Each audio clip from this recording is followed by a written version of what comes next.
Montgomery, Alabama. An Alabama man who parked a truck filled with Molotov cocktails and a cache of firearms blocks from the U.S. Capitol had concerning handwritten notes that named an Obama-appointed federal judge a bad guy, singled out a Muslim representative and listed contact information for conservative media personalities, according to court records. The materials were unsealed Tuesday in the federal case against Lonnie Kaufman, who was formally indicted on 17 separate weapons charges after his January 6 arrest. Prosecutors included photos of his various weapons and handwritten notes in a motion for pretrial detention, arguing the handwritten messages raise alarm in the context of the January 6 rioting and criminal infringement on our nation's democratic process.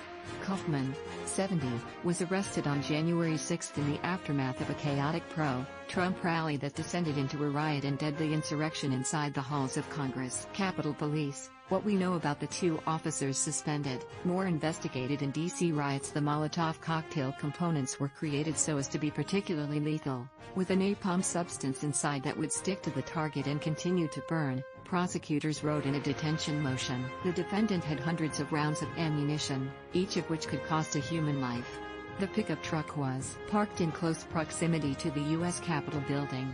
Kaufman had 5 illegal firearms, according to prosecutors: 2 pistols, 1 revolver, an AR-15 and a shotgun. In addition to the Molotov cocktails and a large-capacity ammo-feeding device. Charges against Kaufman include possession of an unregistered firearm, carrying a pistol without a license, carrying a rifle or shotgun outside of a home or place of business, possession of a large ammunition feeding device and unlawful possession of ammunition. Arrests after U.S. Capitol riot: Florida man carrying Nancy Pelosi's lectern, Arizona man wearing fur hat and horns. Among nearly 60 arrests, the defendant brought these weapons to the immediate vicinity of the U.S. Capitol building, and traveled the area with 2 firearms on his person. The motion for pre-trial detention states, the amount of weapons suggests an intent to provide them to others, as no one person could reasonably use so many at once. The motion added, the nature and seriousness of the danger that the defendant would pose if released cannot be overstated.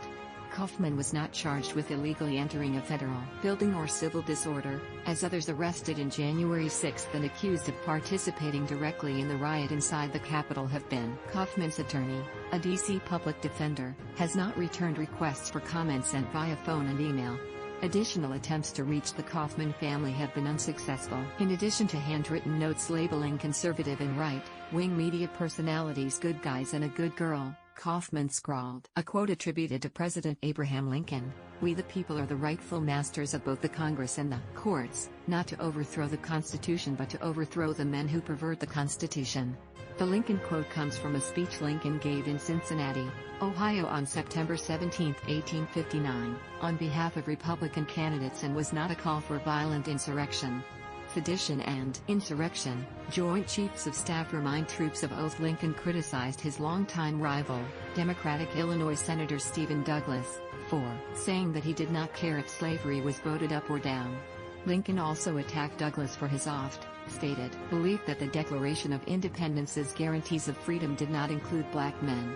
The future president urged his audience to organize politically to block Douglas' essentially pro-slavery agenda and ensure that anti-slavery laws, particularly a ban on slavery in the federal territories, would come to pass.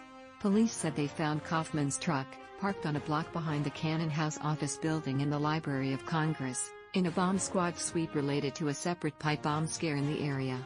An officer flagged the red pickup after spotting the handle of a gun in the cab. Investigators said the Molotov cocktails were found in the truck bed. The explosives, which a federal prosecutor last week likened to homemade napalm, were constructed of mason jars, golf tees and cloth rags. Kaufman allegedly admitted to investigators later that they were filled with gasoline and melted styrofoam, a mixture that would allow the flaming liquid to better stick to any objective hit after the explosives were detonated. Investigators believe Kaufman parked the truck around 9:15 a.m. and left the vehicle, based on surveillance footage cited in court record. Around 6:30 p.m., a woman drove Kaufman up to the 400 block of 1st Street Southeast, a block away from Kaufman's truck. Kaufman told officers at the scene he was trying to get back to his parked vehicle. The man asked officers whether they had located the bombs, which officers initially understood to be a reference to the components to the destructive devices located in Kaufman's truck, but later understood to be a reference to the secure perimeter that had been set up by law enforcement, which perimeter had kept Kaufman from returning to his car earlier, the affidavit states. Kaufman allegedly identified himself and his truck